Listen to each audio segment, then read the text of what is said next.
racismo desqualifica o outro.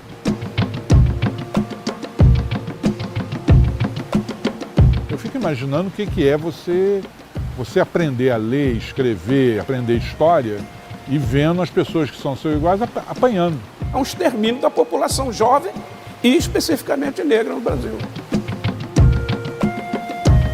Você leva os filhos da sua patroa para a escola sabendo que os seus sequer, talvez nem cheguem na escola. É preciso, então, a gente voltar ao passado, porque o passado explica o presente. Se a gente não planejar o futuro, né, essa situação de desigualdade racial que a gente enfrenta no Brasil, ela não vai ser superada.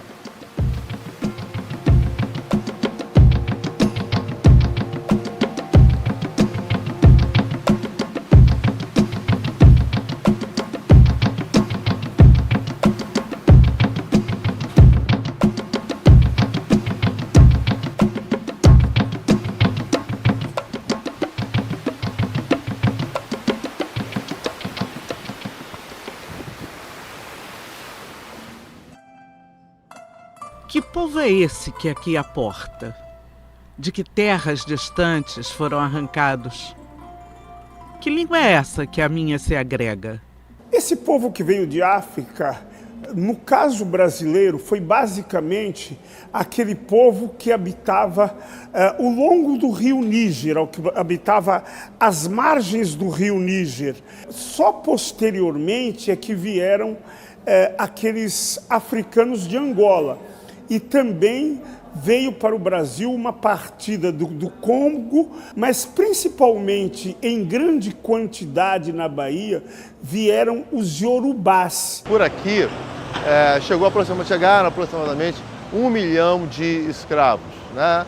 Vindo da costa, vindo do Moçambique, da região onde hoje é o Moçambique, Cabinda, Benguela, Congo, a região da Baía da Guiné, chegaram aqui, né? Antes daqui havia inclusive um outro porto, antes do século XVIII, meados do século XVIII, perto da Praça 15. Né? Aqui, entre o final do século XVIII, final do século XVIII e início do XIX, desembarcaram aqui nesse lugar aproximadamente 1 milhão de escravos. O Rio de Janeiro já era uma cidade escravista antes de 1822. No século XVIII você tem uma porcentagem significativa da população composta por escravos. Esse número cresce muito com a vinda da família real. Então é curioso porque o Rio de Janeiro vira uma corte escravista, que era uma coisa um tanto quanto contraditória se comparada com as capitais europeias. As capitais europeias não tinham mais escravidão desde meados do século XVIII, né? Então é essa junção de interesses macropolíticos, né, e também do funcionamento da cidade. Então isso leva a esse fenômeno do Rio de Janeiro se transformar na maior cidade escravista das Américas ao longo do século XIX.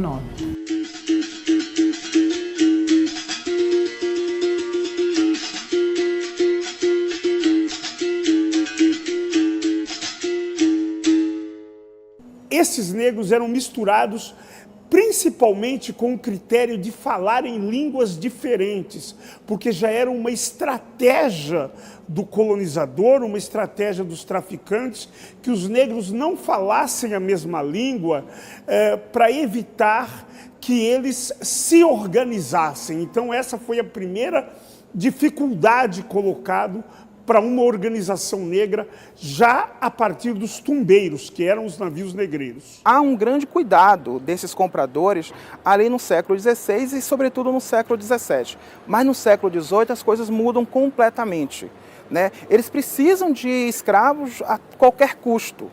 Então, o que é oferecido no mercado africano e o que eles conseguem aprisionar, eles vão trazendo para cá, sem necessariamente ter essa preocupação de identificar etnicamente, de misturar, de ter uma certa preocupação maior. No século XIX, com o movimento do romantismo aqui, em que se cria a ideia do índio como símbolo dessa nova nação, e o índio altivo, que não se escraviza, etc., que não se submete. Então, criam dois mitos, do índio que não se submete e do negro dócil, né? E isso é uma falácia, porque Na própria África, onde havia uma escravidão de um caráter diferente, de uma natureza diferente da escravidão europeia, mas nem por isso menos escravidão, você tem uma série de estudos que mostram a rebeldia e a resistência dos escravos dentro da África. Quer dizer, essa ideia de que um povo, né, tem uma índole que o leva a conviver bem com uma situação de escravidão, isso é racismo.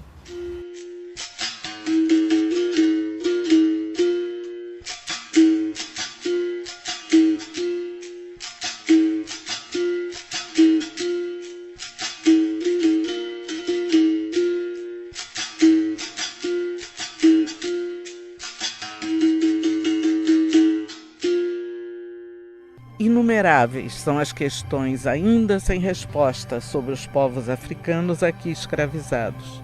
E a língua, ou as diferentes línguas nativas dessas populações, é uma delas. Para o negro, eram ferramenta de resistência. Para o branco, arma de controle e dominação. Quando esses africanos vêm, né, nos navios negreiros, aquilo é um inferno.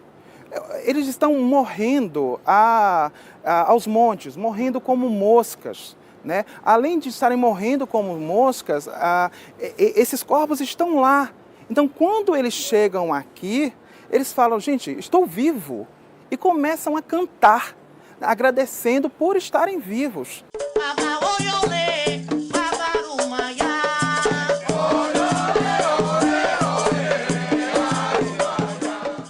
Os senhores faziam uso de algumas estratégias para evitar revolta. Por exemplo, quando se chegava aqui no Rio de Janeiro, aqui no Valongo, né, muitos dos senhores pegavam escravos, intérpretes, para fazer um pouco de meio de campo com esses africanos que aqui chegavam, né, para evitar também que houvesse algum tipo de levante no porto. Os próprios senhores também souberam fazer um pouco desse jogo para evitar a revolta. No Brasil, a gente tem alguns indícios, alguns documentos, alguns registros muito interessantes para falar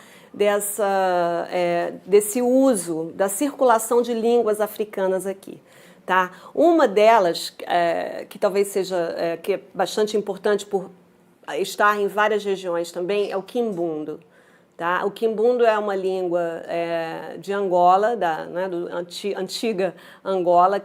Existem várias línguas também, né, na atual Angola, mas era uma língua importante para a própria relação que os portugueses travaram no Reino de Angola para a obtenção de escravos. Então, consequentemente, o quimbundo vem também para o Brasil, né?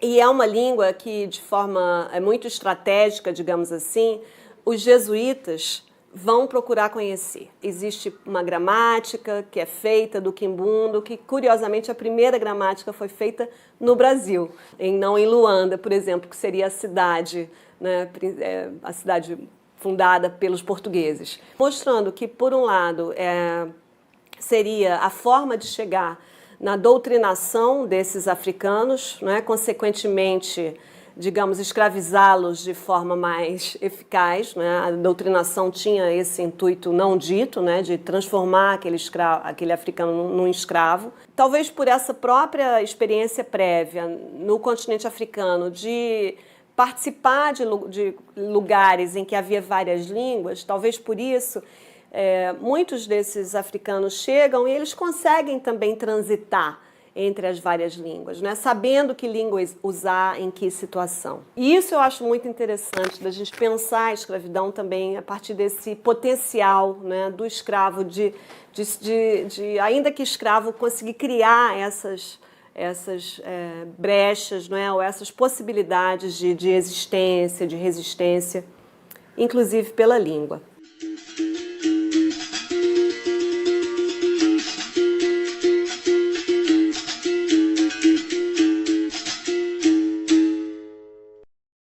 Esse povo negro, trazido da África e aqui escravizado, tinha grande valor de mercado.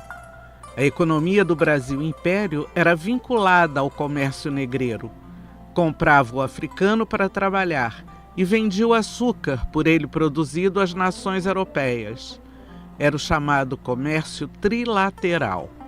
O comércio trilateral consistia numa estratégia dos colonizadores em que a venda do açúcar na Europa estava condicionada à compra de escravos da África, que era feita essa venda por traficantes europeus, em sua maioria portugueses. Por outra sorte, esses traficantes despejavam na colônia produtos manufaturados. Quando os europeus chegam no continente africano, a principal preocupação não é necessariamente traficar escravos, comercializar escravos.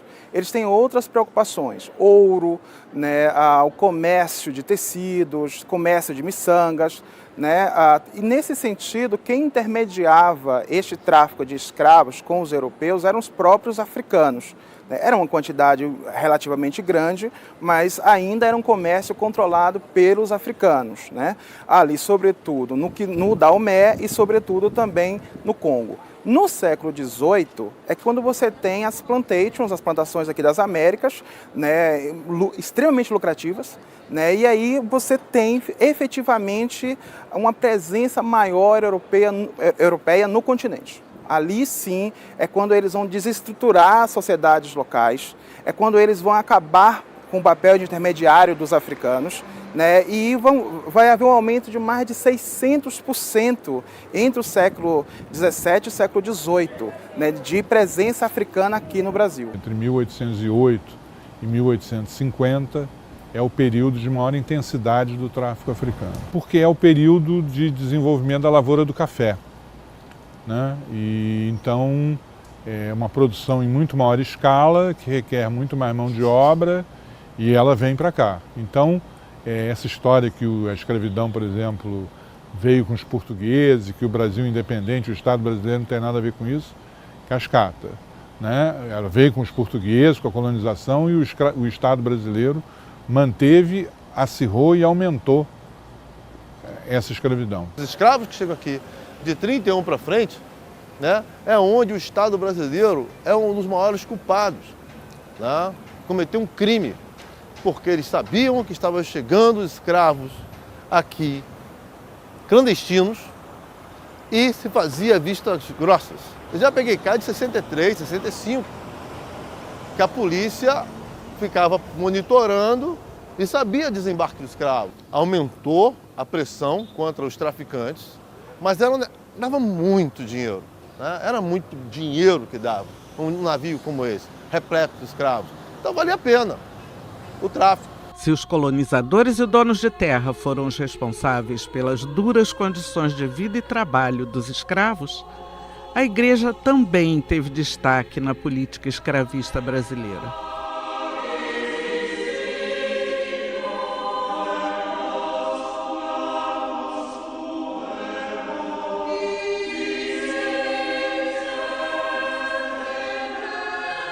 Os traficantes de escravos, né, os mercadores de escravos, tinham que pagar ao rei uma taxa, e isso era simbolizado, isso as pessoas às vezes leem de uma maneira diferente, era simbolizado através de uma marca no corpo do escravo.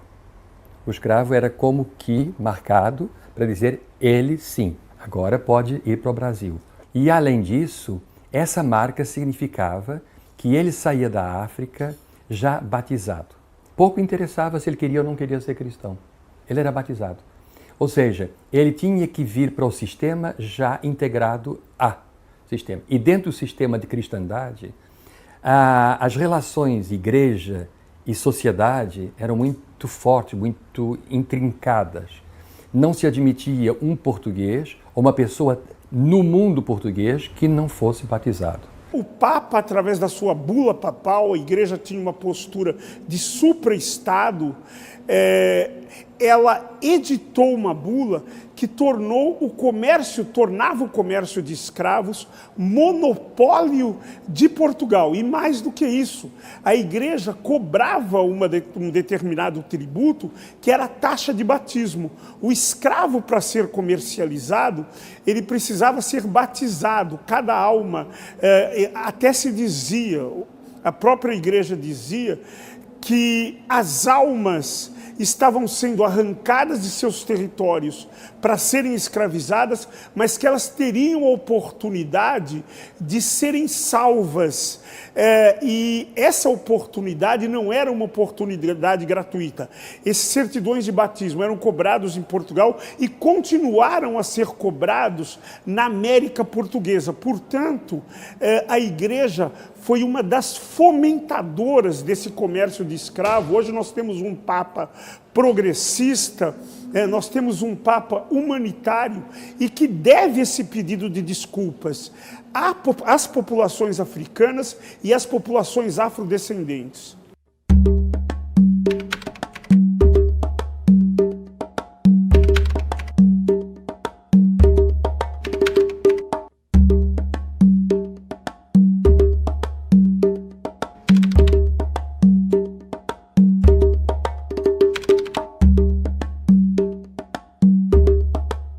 O regime escravista garantiu a produção de riqueza, mas também ajudou a manter a unidade territorial do país.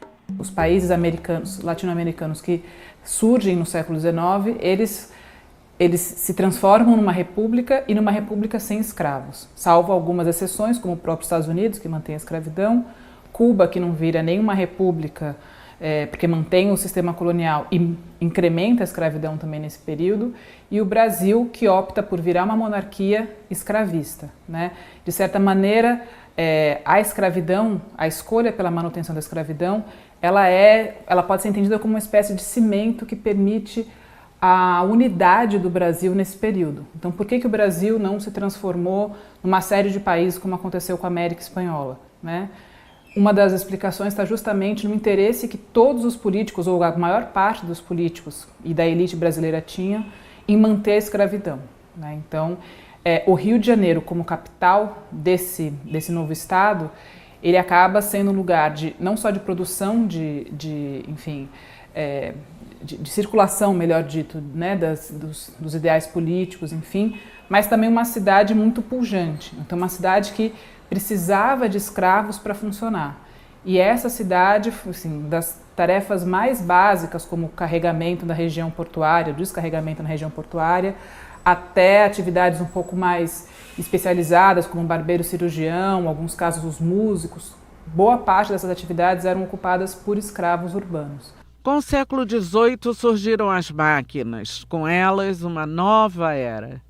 Entre 1760 e 1840, o mundo viveu a chamada Revolução Industrial, iniciada pela Inglaterra. Esses novos tempos exigiam mudanças nas relações de trabalho e na criação de mercados consumidores. Tinha início a caminhada do regime escravocrata para o regime capitalista.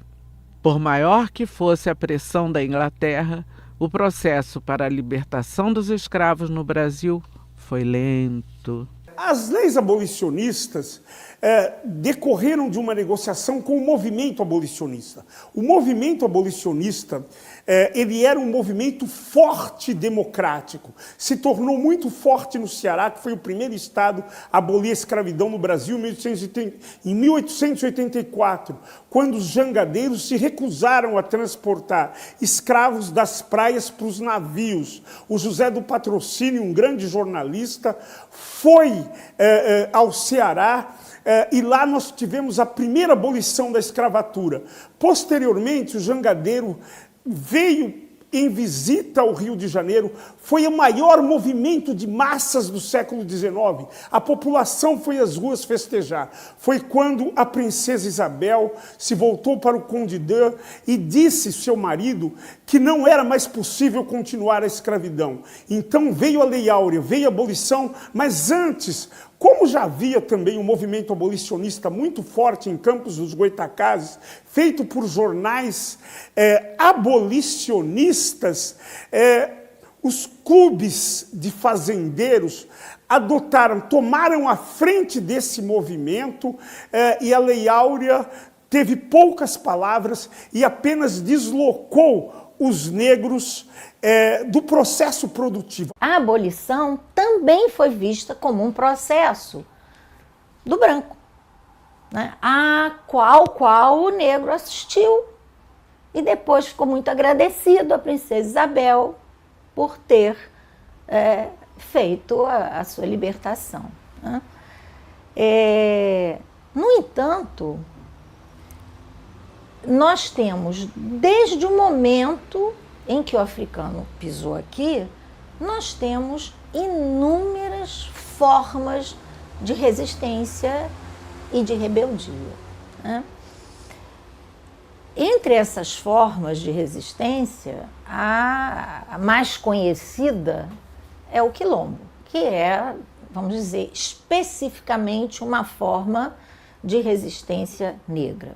No movimento abolicionista também, se o negro teve, desde que pisou aqui, atitudes de resistência, e atitudes de resistência, dependendo da sua conjuntura, que abalaram esse sistema, né? Eu falei dos quilombos, o quilombo dos Palmares. O quilombo dos Palmares foi quase um estado negro, né? Num momento, no século XVII, de uma colonização ainda incipiente, e de fato houve relações dos quilombolas com o Estado, com a coroa portuguesa, quase a nível de embaixadas entre um reino africano aqui dentro.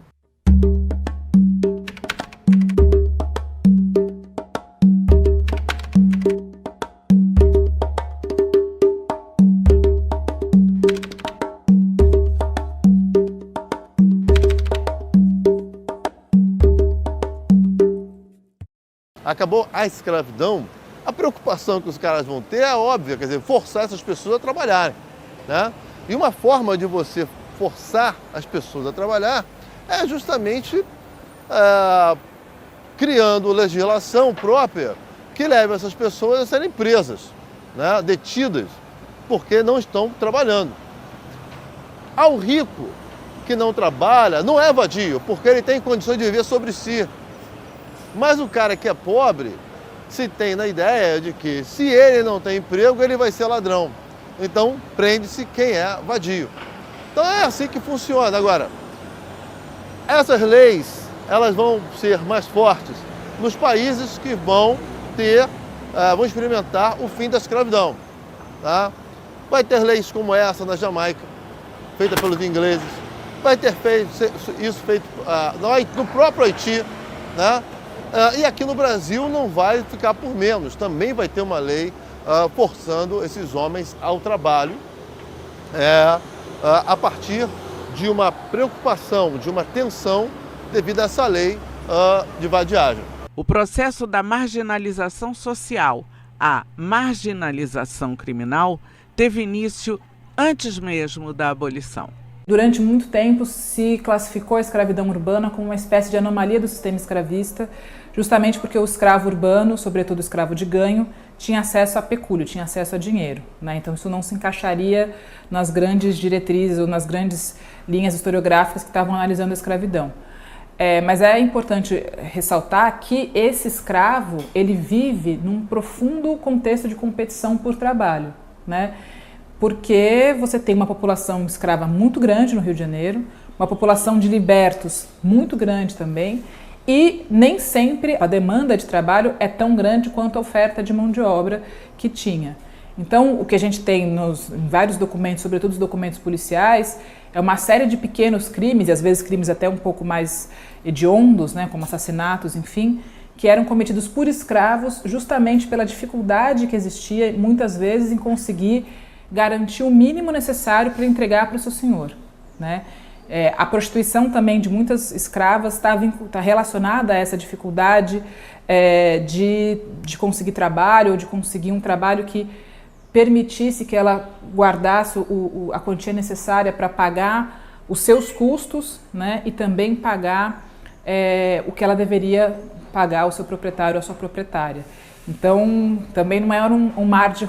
Está muito longe de ser um mar de rosas, né? Você tem uma possibilidade de mobilidade de trânsito, de autonomia de trânsito maior, isso é constitutivo da escravidão urbana, mas você também tem uma competitividade por trabalho muito grande, que ela está atrelada a essa autonomia. Então, essas duas coisas caminham juntas em todas as cidades escravistas, né? A Constituição de 1824 tornou necessária a criação de um Código Penal, porque muitos defendiam na época que um país que tivesse tantos negros precisaria ter a pena de morte, outros não. Veio o Código Criminal de 1830 e criou, no seu artigo 113, um crime voltado diretamente para a escravidão, que foi o crime de insurreição. Qual era o significado de insurreição? Reunir-se 20 ou mais escravos para verem a liberdade por meio da força. Aos cabeças, pena de morte, aos que participassem em grau médio, galés perpétuas, e aos demais açoites. Veio o Código de Processo Criminal de 1832, e criou uma legislação criminal específica para os escravos. Por quê? Porque a legislação processual criminal anterior, ela dava a possibilidade de recursos. E essa legislação adotada em 1835 para os escravos, ela não deixava nenhuma possibilidade de recurso. Ou seja, quando um escravo ou pessoa escrava fosse condenada à morte por haver atacado os seus senhores, os seus feitores, essa pessoa seria condenada sem recurso algum. Enquanto para as pessoas brancas havia um quórum de unanimidade para condenação à morte, para a condenação das pessoas escravizadas bastava 2/3. Foi assim que o Rio de Janeiro, bem como a cidade de Niterói, se transformaram num espaço de reunião de grandes multidões para assistir o enforcamento de pessoas escravas. Uma vez que o enforcamento foi a técnica adotada pela legislação processual criminal de 1835. Essa situação da vadiagem é tão séria que isso vai valer até a década de 60 e mais, do século 20. E mais, ainda hoje, as pessoas se veem obrigadas, os negros brasileiros, os negros no Brasil, nas comunidades, seja onde for, eles não andam sem identidade, não andam sem carteira de trabalho ou carteira de estudante, porque é a mesma ideia da lei da vadiagem. O que é que você está fazendo aqui? Qual é o seu problema? Né? Você está fazendo o que aqui? Então, toda mãe de comunidade, toda mãe de criança, de garoto negro no Rio de Janeiro, Salvador possivelmente também, e outras cidades, se ensina os filhos a andarem com documentos, com medo de serem repreendidos e presos pela polícia. Né? Agora, se for um garoto com uma prancha de surf em Copacabana, ele pode andar só de short ou de sunga, ele não vai ser abordado. Nós temos uma estrutura social brasileira, um racismo estrutural, que é diferente do racismo individual, esse racismo aberto, seu negro safado, seu isso, você não vai entrar aqui que você é negro. Isso é racismo individual, que vai contra essa ou aquelas pessoas. Agora, existe o racismo estrutural, eu vou dar um exemplo do racismo estrutural. Esse é, para mim, o principal exemplo da estrutura social brasileira no crime. Nós temos aí os escândalos de Mensalão, Petrolão e outros escândalos, você não vê um negro. Os jornais publicam as fotos de todos os envolvidos, tem mais, atualmente já chegam a quase 200 envolvidos, não tem um negro. Quer dizer, no andar de cima, você só tem pessoas brancas. No andar de baixo, aí você tem um assaltante, é como se dissesse assim, olha, aqui em cima só nós. Vocês, se quiserem praticar crime, pegam um revólver e vão assaltar. Para cada jovem branco morto, assassinado, você tem 2,5 negros. 2,5 negros para cada jovem branco. A análise que eu faço é que há um extermínio da população jovem e especificamente negra no Brasil.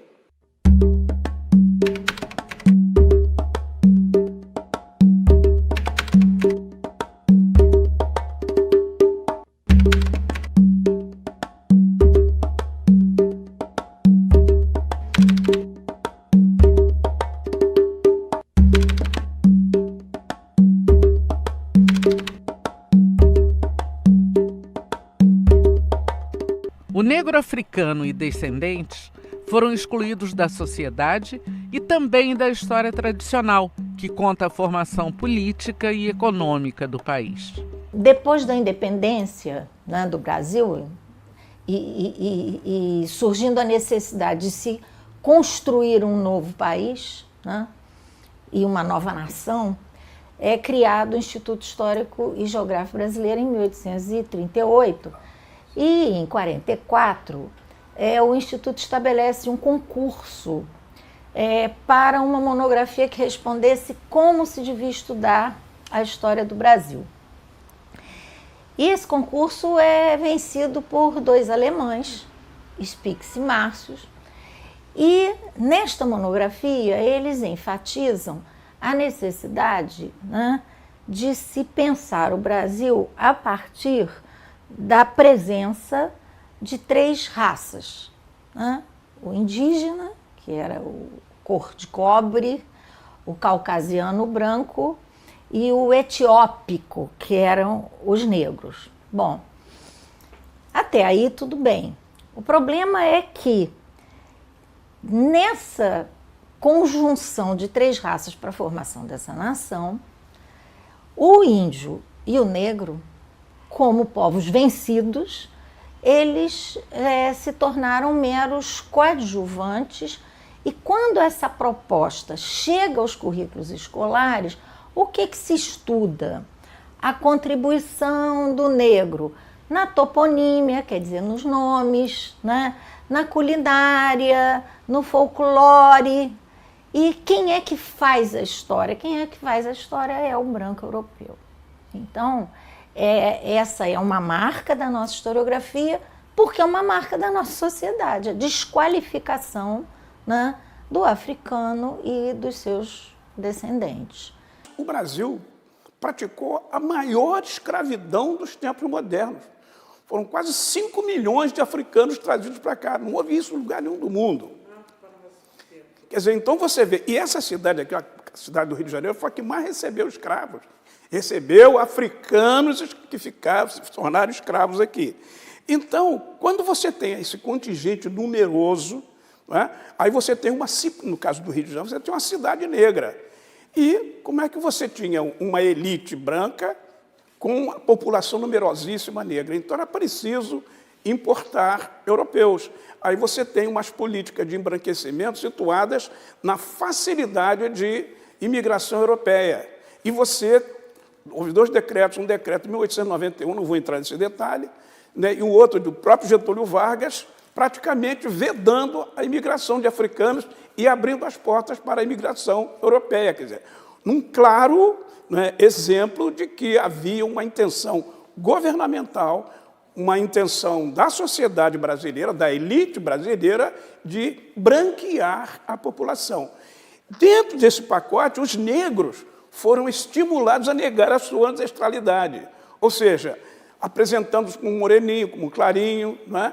E você sempre promovendo pretos a pardos e pardos a brancos. Então, nesse período, o que acontece com os negros? Acontece que é adotada uma política de assimilação. O que significava a política de assimilação? Foi também uma modalidade de política eugênica, ou seja, os negros poderiam continuar, desde que eles adotassem a religião dos brancos, o comportamento dos brancos, e que perdessem os seus modos africanos, o seu linguajar, a sua cultura africana. Se eles, os que se rebelavam à assimilação, eram bravamente reprimidos pelas forças de repressão da República Velha. Há mais professores negros no final da monarquia brasileira do que nos primeiros 30 anos da República Brasileira. Ou seja, não é só um branqueamento fenótipo ao colocar essa população, não existia favela, mas no que seria hoje as favelas, as comunidades periféricas.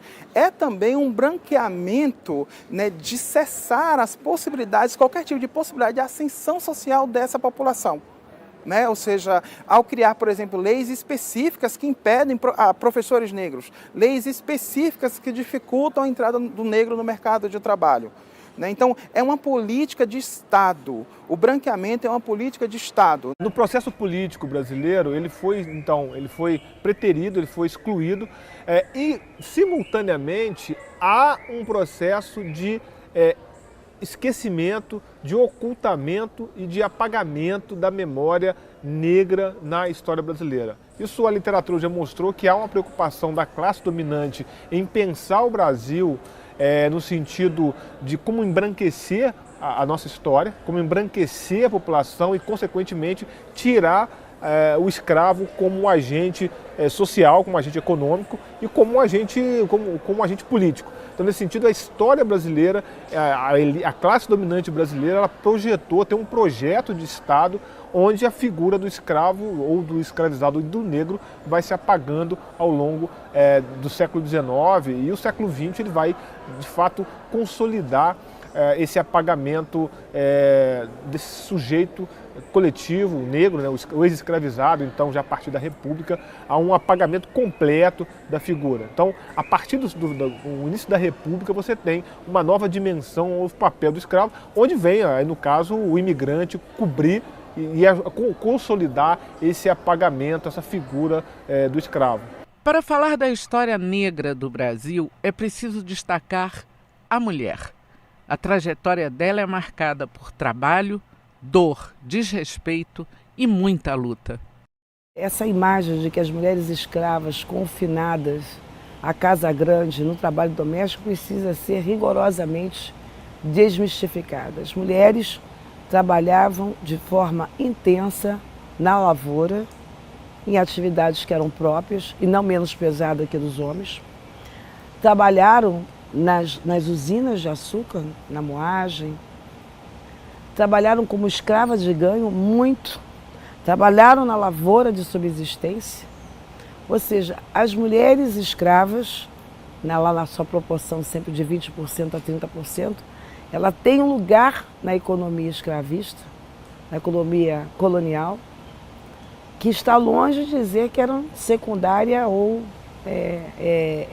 menos importante.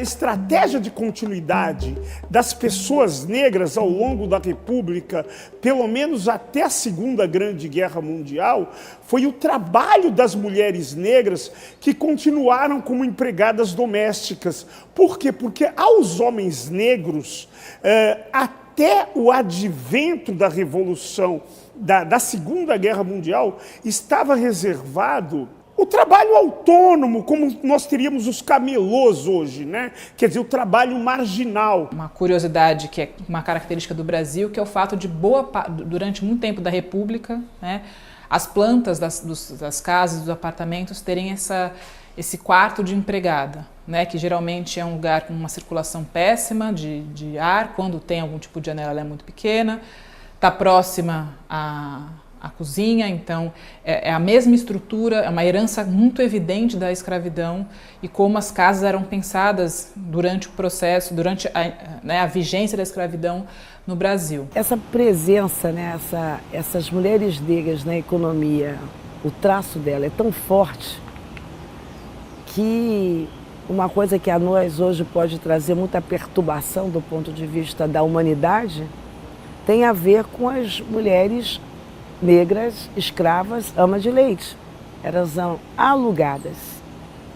alugadas para amamentar os filhos da população, das mulheres livres e, ao mesmo tempo, oferir uma espécie de remuneração ao seu senhor. Então você vê que as duas pontas, amamentar não ao seu, mas a da mulher branca, e, ao mesmo tempo, dar lucro ao seu proprietário. É perder nas duas pontas, né? Esse é o país, né? Mas a gente tem ainda, né? Existe um pouco de ama de leite para as nossas empregadas domésticas da atualidade, que você leva os filhos da sua patroa para a escola sabendo que os seus sequer, talvez nem cheguem na escola, porque não tem quem os leve. Você frita o ovo do filho da patroa sabendo que o seu filho está sem nada. O país, eu muitas vezes costumo dizer que nós temos ainda um pouco do século XIX muito próximo da gente. As escravas negras, as mulheres negras, como elas eram objeto constante de estupro por parte do senhorzinho e do senhorzinho moço, as sinhazinhas tinham como prática deformar o rosto delas com lacre, com ácido, furar os olhos delas para que elas não se tornassem atrativas, seja o senhorzinho moço. Esse não foi um aspecto econômico, mas foi um aspecto do racismo e do ódio racial. A mobilidade, a capacidade de poupança e de ascensão, mesmo dentro da escravaria, era uma realidade. E não é ficar só no episódio folclórico, que não é tão folclórico, porque é uma personagem histórica. Não devemos ficar fixados só em Chica da Silva, mas dar valor a essas mulheres que, de uma forma extraordinária, conseguiram poupar o suficiente para comprar sua própria alforria, para comprar a alforria dos seus filhos. Essa dimensão humana de participação das mulheres negras na escravidão, eu acho fascinante. Se você for parar para perguntar o que uma mulher hoje preza para o seu filho, sobretudo uma mulher negra, a educação. Eu não tive estudo, mas eu quero que meu filho tenha. Todas. Eu diria para você 90%. Você vai perguntar para elas, não, eu quero que meu filho estude, porque ele tem que ser alguém na vida. Ele tem que saber ler, ele tem que saber escrever. Muitas até são empreendedoras, mas às vezes não sabem ler e escrever. Ainda assim conseguem gerar renda familiar. Então a gente é muito poderosa. Com a escravidão, nasce no Brasil o racismo, justificando as terríveis condições de trabalho impostas àqueles seres humanos. E esse racismo se perpetua até os dias de hoje. Todo racismo desqualifica o outro. Então, o africano, quando ele vem na condição de escravo, ele tem a sua história, ele tem a sua cultura, que inclui a sua religião, e a sua pessoa desqualificada como inferior, como inferiores, né? E essa marca permanece, afinal foram quase 400 anos de escravidão, essa marca permanece até hoje na sociedade brasileira e está, né, presente na discriminação racial com a qual nós convivemos ainda hoje. Nós ainda temos uma política de Estado branca, né, preservando determinados cânones brancos, né? Um exemplo claro disso, os currículos escolares aos quais os nossos alunos estão hoje aprendendo história, por exemplo, são currículos do colonizador. Esse projeto branco ele vai se perpetuando às gerações. Eu acho que o melhor exemplo disso é a questão do emprego doméstico, né? Quer dizer, a lei que deu direitos trabalhistas às empregadas domésticas, ela foi recebida pelas patroas, e aí o papel das mulheres nessa dominação, como um desastre, né?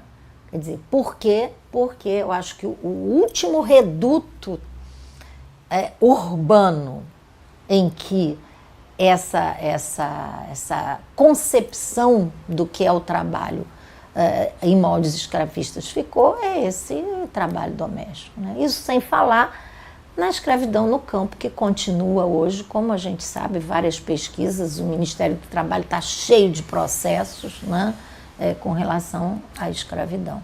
Então, eu acho que é uma herança que está presente, uma herança maldita, diria eu, e que a sociedade brasileira não vai mudar enquanto, né, não passar a limpo essa história. A grande mudança que a gente percebe é que de uns anos para cá, os negros começaram a se ver como negros realmente. Não existe mais aquela coisa, não, é moreninho, não, sou negro, né? E os valores negros começam a se firmar. Isso causa um certo problema na sociedade, as pessoas começam a estranhar, mas eu acho que, no fundo, isso é bom para todos os brasileiros, independentemente de raça, cor, origem, etc. Por quê? Nós precisamos, no Brasil, realmente construir uma sociedade harmoniosa. E não há como construir essa sociedade harmoniosa, que seja boa para todos, sem você reconhecer que nós temos, né, um contencioso social a resolver.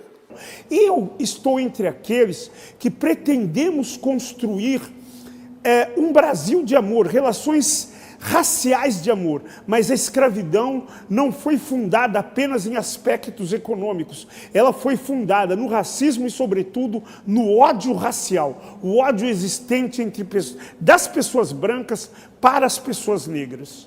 Eu cresci ainda ouvindo falar que os negros não tinham ascensão porque a abolição era pouco tempo atrás. Já não é mais pouco tempo, já é mais de um século de abolição. E aquilo que eu falei antes também, os negros livres no Brasil já são a maioria dos negros há 200 anos e nunca tiveram imposições de mando, né? Então você tem isso, são coisas miúdas onde você vê o racismo, né? Na boneca, no livro de história, onde o negro é sempre retratado numa posição de castigo. Eu fico imaginando o que é você aprender a ler, escrever, aprender história e vendo as pessoas que são seus iguais apanhando, o tempo todo apanhando, sendo torturado, né? E é assim que é. A gente é herdeiro de um Estado nacional que nasce e se projeta como um Estado escravista. E depois um Estado republicano que não vai rever essa escolha. Assim, os espaços são muito marcados ainda em quem circula, qual a cor das pessoas que circulam, enfim. Essa combinação da desigualdade social, econômica e racial, entendendo a questão racial do ponto de vista sociológico, não biológico, né? Ela tá você pode pegar qualquer exemplo, você entra em qualquer estabelecimento e você consegue pontuar isso, né? Eu geralmente sou, nos lugares em que eu frequento, a única pessoa negra que frequenta os lugares. Isso é constitutivo do Brasil, né? E é constitutivo dessa herança da escravidão que nunca foi tratada pelo Estado brasileiro de uma forma efetiva, sistemática e estrutural. Então as coisas começaram a ficar um pouco mais balançadas com as políticas afirmativas, em que, né, muita gente defende que as políticas afirmativas criam, enfim, condições de discriminação ou criam o próprio racismo. Eu sou radicalmente contrária a isso. Eu acho que elas simplesmente escancaram uma coisa que já acontece. Só que escancaram para uma parcela da população que achava que isso talvez não acontecesse. A cota é um bom mecanismo para a gente tratar dessa questão, discutir a questão e trazer gente para dentro da universidade, né? Pobre, negro, pardo, índio, né? Ninguém chia, por exemplo, quanto às cotas de mulheres, né? E tem que ter, é isso mesmo, né? E tem que ter cota para negro, tem que ter cota, né? Se você tem um país que mais de 50% da população é afrodescendente, isso tem que ser refletido nas posições de mando e de elite desse país, não há dúvida disso. E se deixar como está, né, não vai. É preciso, então, a gente voltar ao passado, porque o passado explica o presente, né? E esse presente nosso é ruim em números, em termos numéricos, em termos de representação da população negra, porque, historicamente, esse grupo foi alijado numa ação de Estado, né? Acho que eu quero frisar isso. O Estado brasileiro, ele é responsável. Daí, ele tem que assumir hoje uma política, uma ação efetiva, afirmativa, no sentido de afirmar os valores culturais da população negra e os valores, a necessidade desse Estado reparar algo que ele fez lá no passado, que foi alijar segmentos substantivos, numericamente grandes da população brasileira, que ficaram fora, vamos dizer assim, do banquete do Estado brasileiro. As pesquisas têm mostrado que o aluno cotista, ele se sobressai ao longo da universidade. Ele só queria uma chance, deram a chance e eles assustam os que não cotistas. O sistema de cotas está mudando a cor da universidade. Ainda falta muito ainda, né? Eu, como professor universitário, vejo muitos alunos hoje negros na universidade, mas ainda falta. Eu quero mais na medicina, eu quero mais na odonto, eu quero mais nas engenharias, eu quero mais no direito, certo? Porque a gente precisa criar esses quadros, né, a fim de que, quando um trabalhador negro esteja no hospital, esteja vestido de branco, as pessoas não confundam mais uma médica com uma técnica de enfermagem. Nossos governantes, em grande parte, eles apagam incêndios, né? E pouco planejam o futuro. E se a gente não planejar o futuro, né, essa situação de desigualdade racial que a gente enfrenta no Brasil, ela não vai ser superada. Essa mudança tem que ser incentivada e não combatida, como a gente ainda percebe. Então, eu acho que a saída para todo o povo brasileiro, para a nação brasileira, que eu coloco o dedo na ferida. Nós temos uma nação, ou seja, aquele lugar em que as pessoas têm o mesmo sentimento de pertencimento? Não, nós não temos ainda uma nação. E para construir essa nação, este é um papel, não é do governo A, do governo B, do governo X, não, do partido, não. Esse é de toda a sociedade, de toda a população.